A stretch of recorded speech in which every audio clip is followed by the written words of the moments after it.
On the afternoon of May 26, 1828, in the German city of Nuremberg, a strange young man wandered into the town square, disoriented, barely able to speak, and clutching a letter addressed to a local army captain. He appeared to be somewhere between 15 and 17 years old, dressed in ill-fitting, worn clothing, and when townspeople approached him, he could only repeat a handful of simple phrases, seemingly by rote, without understanding what they meant. His name, he eventually managed to communicate, was Kaspar Hauser. Beyond that, he seemed to know almost nothing about himself, the world around him, or how he had come to be standing in that square.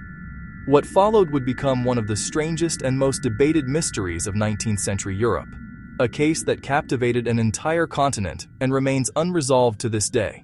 The letter he carried, when opened by authorities, claimed to be from someone who had cared for him since infancy, stating that the boy had been left on their doorstep as an unwanted child years earlier and had been raised in complete isolation, never taught to speak properly, never allowed outside, and never told anything about who his parents were. The letter asked that the young man either be trained for military service or, if that wasn't possible, simply be killed, a chilling detail that only added to the mystery surrounding him.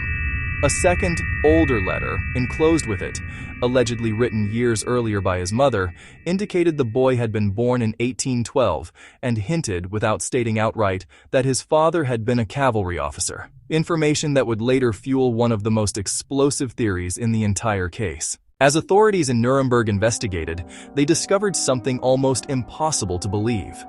Kaspar Hauser's own testimony, once he eventually learned enough language to communicate in detail, described a childhood spent entirely inside a small, dark room, alone, with no windows, no human contact beyond someone who would occasionally bring him bread and water while he slept, and two small toy horses to occupy his time. He said he had no memory of ever seeing another human being's face, no understanding of the outside world, and no concept of basic things most people take for granted, including distance, the passage of time, or even the fact that other people existed as individuals distinct from himself. Doctors and specialists who examined him were divided. Some believed his account was entirely genuine, pointing to his extreme physical paleness, his unusual sensitivity to light, his inability to walk properly at first, and his complete unfamiliarity with foods, smells, and objects that any normally raised child would recognize instantly.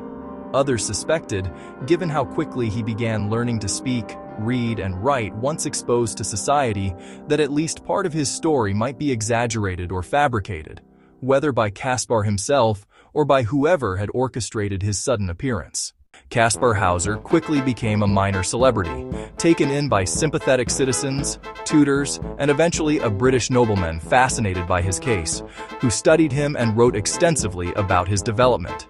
Rumors began to spread, fueled partly by Kaspar's own vague statements that he might be the son of a noble or even royal family, secretly swapped or hidden away to remove him from a line of succession, a theory that gained serious traction among some contemporaries, given the political climate of the German states at the time, where inheritance disputes and hidden heirs were far from unheard of.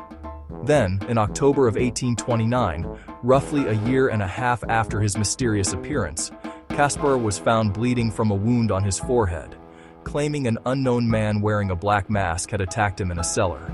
The wound was minor, and while some at the time suspected he may have staged the injury himself to gain attention or sympathy, others took it as proof that whoever had originally kept him hidden was now trying to silence him permanently. The most serious incident came in December of 1833.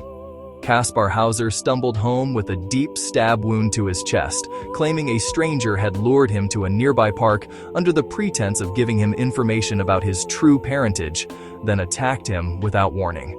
He died from the wound 3 days later. Investigators found a small pouch near the scene containing a cryptic note written in mirror image handwriting, so it could only be read when held up to a reflection, giving a partial, incomplete description of the attacker, but no name, no clear identity, and no resolution.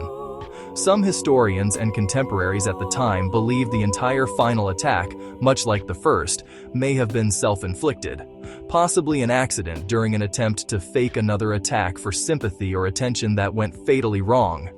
Others maintained, then and now, that someone with a genuine motive to silence him had finally succeeded. For nearly 2 centuries, theories about who Kaspar Hauser really was have never stopped circulating. The most persistent and dramatic theory claims he was the legitimate hereditary Prince of Baden, secretly swapped at birth with a dying infant to clear the path for a different line of succession within the ruling family. A theory that gained enough serious historical attention that it was formally investigated multiple times, including modern attempts using DNA analysis on preserved samples believed to be linked to Kaspar and to the Baden royal family.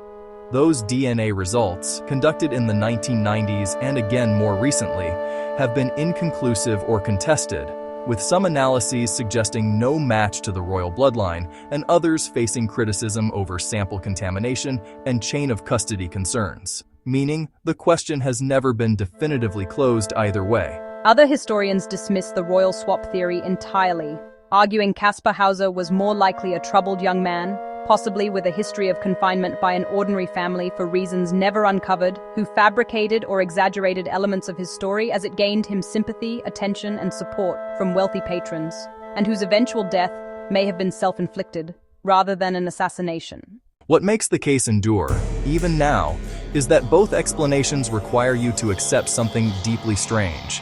If his story was true, it means a child was kept in complete, total isolation for over a decade for reasons no one has ever identified, then released into the world by someone with enough resources and motive to write detailed letters, but never enough courage or fear to reveal themselves. And if his story was fabricated, it means a supposedly uneducated boy who couldn't speak coherently constructed one of the most convincing, detailed, and ultimately fatal deceptions in 19th century Europe. One elaborate enough to fool doctors, noblemen, and an entire continent's press for over 5 years. Kaspar Hauser is buried in Ansbach, Germany, beneath a headstone that reads, translated from Latin, "Here lies Kaspar Hauser, a riddle. Unknown his birth, mysterious his death." Nearly 200 years later, no one has ever definitively solved either half of that inscription. If stories like this, cases where the truth may be even stranger than the theories surrounding it, are what keep you coming back, subscribe to The Grave Details, because history is full of riddles just like this one.